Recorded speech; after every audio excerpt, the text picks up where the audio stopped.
Hi and welcome to Your Partnership Business Bites. We're here at the Cornwall Channel and we've been joined today by 12 business owners taking time out of their business to work on their business and not in their business. I'm Jay and I'm the Your Partnership Ambassador for Business Bites. And I'd like to share with you the importance of working on your business and also using the connections around you. Today at the Cornwall Channel, we've had our guests join us headshots for video and here in the studio for podcasts, talking about who they are, what they do and why they do what they do. I'm here with some awesome businesses. So we have James, we have Warren and we have Mackie. And today we're here with Your Partnerships Business Bites on a out of your business, on your business day. And we've been focusing today on personal branding. We've been looking at different styles, how we communicate with our clients, how we communicate from ourselves, and really about raising awareness. So I'd love to share these wonderful people with you and what they do, why they do what they do, who they help, to give you an insight into them, because that's a great way to raise awareness, in my opinion. Cool. And afterwards, just to share, everyone's details will be shared so that you can get in contact with them on their social media, on their website, wherever you find them. We'll have all the links so you can link in and check in with them thereafter. Cool. So I'd love to start with you, James. So tell me a bit about who you are, what you do and who you help. So I'm James Sowden. I own and run J Sowden Digital Finance Function. I'm a chartered management accountant, and what that means is I help businesses which are a little bit further along in their journey to take them further. So they've got so far and then they just need that little bit of help. They want to get into their business, understand their business a bit more, understand some of those numbers and make those strategic changes to help take them to the next level again. Fantastic. And so why do you do what you do, James? Oh, that's a good question. I don't know. Some people do start off as accountants and they love it and that was their dream goal. Because I can't be a fighter pilot, I can't be a Formula One driver. So, accountant is next. I don't know. Okay. But do you enjoy what you do and you enjoy seeing the results and of working with people and how that benefits them? Absolutely. Once you've seen a business owner, look at the numbers, understand, they make those decisions. Because business owners get into business because they like what they're doing. And running a business and actually doing the business are two different things. So once they get out of their, what today is, isn't it? It's once they get out of their business and start looking at it, then you start looking at what's your profitable items, what's your non-profitable items. And it's amazing how things can change. I think we've seen various diagrams, things over the years, isn't it? Business isn't just a nice straight line. It's round in circles, ups, downs, whatever's, and it's trying to help businesses along that journey. And sometimes they end up doing something that they didn't plan to, but that's just the way that business goes. And do you ever find people come to you almost a little bit nervous, a bit embarrassed, a bit kind of, I think I should know this stuff, but I don't know it, so it's taken me a lot to step into this? Do you ever get that? Yes and no. The yes is that they've left it so long. I mean, most business owners, I hate to say, I'm not trying to criticise business owners, but most business owners don't understand their account. That's just a given. Some do, most don't. So it's just, I work with the principle that they don't, and then you can help guide them through and get at the numbers that they want and help them make those decisions. But most are only slightly embarrassed that they've left it so long. They've known that there's a problem. They've known that they've wanted to do something. I think we're all guilty of it, isn't it? We all try and fix it ourselves first. And then when that's not worked, then that's when they start coming for some different advice. And I think there's quite an assumption, and being around Your Partnership community, with all the amazing small businesses, medium businesses that we're around, I think there is an assumption in the majority that we should be able to do everything. Like, surely as a business, when we start a business, we need to wear all the hats. And realistically, then you're not driving with your passion as to why you started the business. So to come and work with somebody like you and lean in and have a conversation with you, I can imagine that could be quite, good. James can support me with this piece, and now I can be good at why I started in business. Well, that's it. And I think one of the questions that you asked in the pieces that we're doing is, why did you get into business? And of course, once they shed that sort of financial responsibility, or once they've sort of made those strategic decisions, it's all about then coming back into personal life. So yes, our goal is to help them with business, but that business is to help them personally as well. So you do see those changes. Fantastic. That's really powerful, because, a lot of people say work and life. Well, it's you, isn't it? You are you. We are, I'm not my business. I'm not my life. I am me. And it's how I show up in those areas. But your business allows you to do what you do in your personal life. Yeah. So whilst while it's not related, if you can shed the weight, we don't want to be working 50 hours a week weekends. We want to be spending weekends doing what you want to do. And if you can make the business decisions to allow you to then achieve what you want to do personally, obviously that's not what I'm helping to grow the business. But if growing the business enables you to then do what you do personally, you're achieving 2 goals in one, even though we're only targeting one. Yeah. And what I'm hearing here is this is a real strategic piece of supporting the strength within the business. Forgive me here, but not just the numbers, not just the money, not just the finances. Well, the numbers guide you in decisions. So one of the big takeaways from COVID, hate to bring it back to that, but one of the big takeaways from COVID, lots of businesses actually surprisingly shed buildings, shed staff. So they actually shrank in size, but became more profitable because they shred all the overheads. Wow. So what you were finding is when you're running a big business, they'd grown over the years, but then fat had built into the system. Yeah. Yes, you've got staff, you've got buildings, rent rates, whatever, all of that. And actually, when COVID hit, they think differently. So you look at the numbers and you think, well, actually, what are the numbers telling me? What's your most profitable item?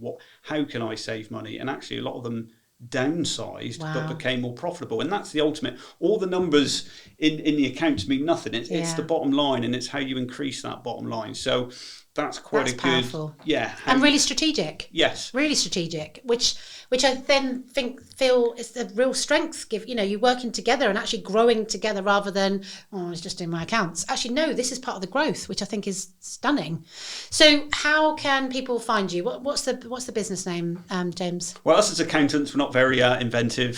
So it is called James Sound Digital Finance Function, or J Sound Digital Finance Function. And the key in the name, it is digital, so everything I do is online. So I'm using online account software. All the processes are digital. Fab. I'm not a big fan of paperwork per se, but it's improving processes within the finance function of a business too, because it's to get to the end result quicker. That's what you want. You want the numbers out, but unfortunately you've got to do all the donkey work first. So you've got to get all the stuff in. So if we can digitize and improve those processes, you get stuff out quicker and better at the other end. So don't do the donkey work yourself. Speak to James. He will help you and guide you. He's not going to do the donkey work for you either, but he's going to show you how you can be clever and smarter and moving it strategically to grow, which I think is incredible. Thank you so much. Thank you, James. What an insight. And Warren. Hi, Warren. Hiya. So, Warren, what do you do? Who do you help? What do you do? And tell me why you do what you do. So, my name's Warren D'Souza. I'm a partner in a company called Utility Warehouse. My aim is to help people make their lives simpler by putting all their utilities on one bill so they have more time to do what they want to do, but save money and earn money if they want to. Wow.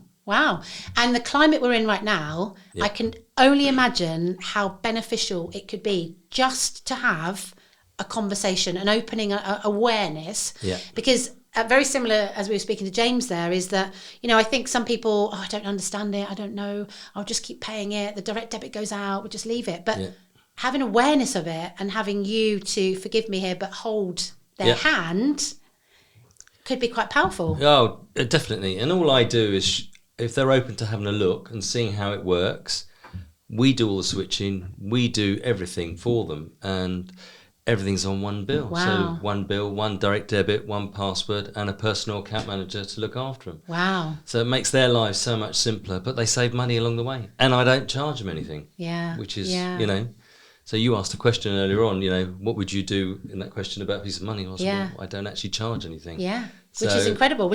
And it sounds to me like you're the connector, you're the awareness to enable someone to have choice, to say, look, this is what we do, this is how we do it, this is what you've got, and this is how simple it can be. You now, the client, the person now has choice to do something with it. Yeah, definitely, because we don't advertise. Utility Warehouse do not advertise. So all our customers are recommendations and referrals. So it's about letting people know what's out there. And if the timing's not right for them, then fine. Yeah. But I just show them, and if they're aware of it, they might know someone else that might be interested. Wow.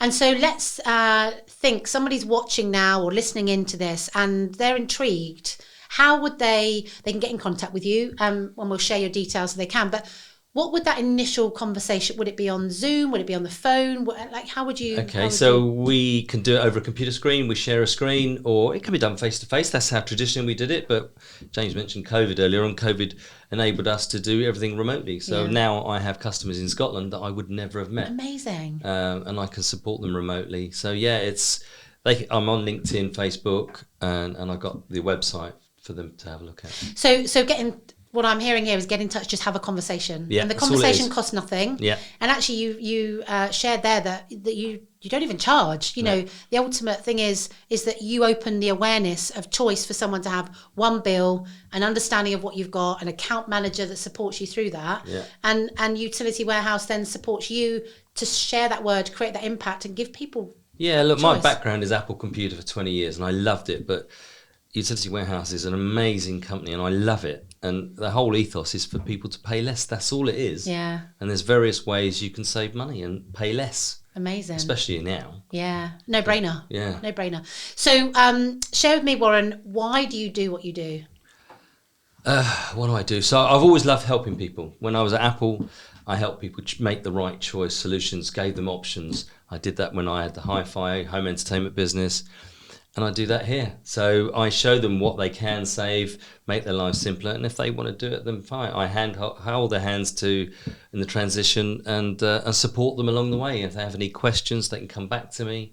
I have a WhatsApp group that I keep in touch with them. So I love it. I love what I do to have more time for me with the family. That's why I did it. Nice. Wonderful. So you get that flexibility whilst you're helping people as well. And I'm part of your partnerships and that's all helping people. So love it. Fills your cup? Helping people fills your cup? Yeah, definitely. Fantastic. Yeah. It makes us want to do more of it, doesn't it? Yeah. That's fantastic. Thank you, Warren. That's all right. I'm just sharing. The situation we're in right now would be a no-brainer to really have a conversation with Warren and just open that up and have awareness. And then you've got choice around things, especially if you're not sure what's happening at the moment with your utilities and things. So it's a great opportunity. Yeah. Thank you, Warren. Thank you. And Mackie, hi. Hello. Thank you for joining us today. That's all right. So I'm, as everyone else I'm sure is really intrigued. Mackie, what do you do? Who do you work with? And why do you do what you do? Well, basically I service, repair and look after mobility equipment. I enjoy working with my hands. I've always been very good at working with my hands and making things and taking things to pieces and doing that sort of thing. So when I set the business up, I decided that I was going to try and help people who, as a lot of people may know, my wife's disabled, so I thought I would try and help people who are in the same boat as me. And my wife, because she has certain needs and things, and I know other people have certain needs and things out there, and sometimes it's just not that easy to get the help you need. So I set the business up so I could go out and help these people with their mobility needs, and along the way I've become a handyman, because a lot of the people, yes, they're disabled or old aged or whatever, they need help doing other little things, whether it be putting a shelf up or in some of the storms, some fencing blew down. Wow. So they were saying, "Oh, can you do that?" And so can you put that shelf up? So during your initial with the mobility bits and pieces, you've it sounds like you've kind of seen an awareness that there's more people you can help, and you've kind of pivoted it a little bit to then realise that you can help them in other ways as well. Well, yeah, that's how it all started.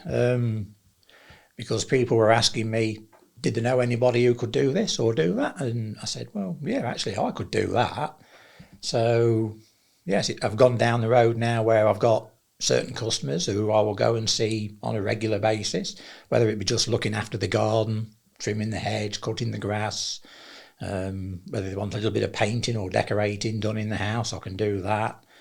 And I've done a little bit of plumbing here and there, so I'm a qualified plumber as well, so I do little bits with that. Yeah. But just helping the people who can't do the jobs they used to do. My dad himself, he was very good at doing things for himself, but he's of an age now where he can barely hold a screwdriver.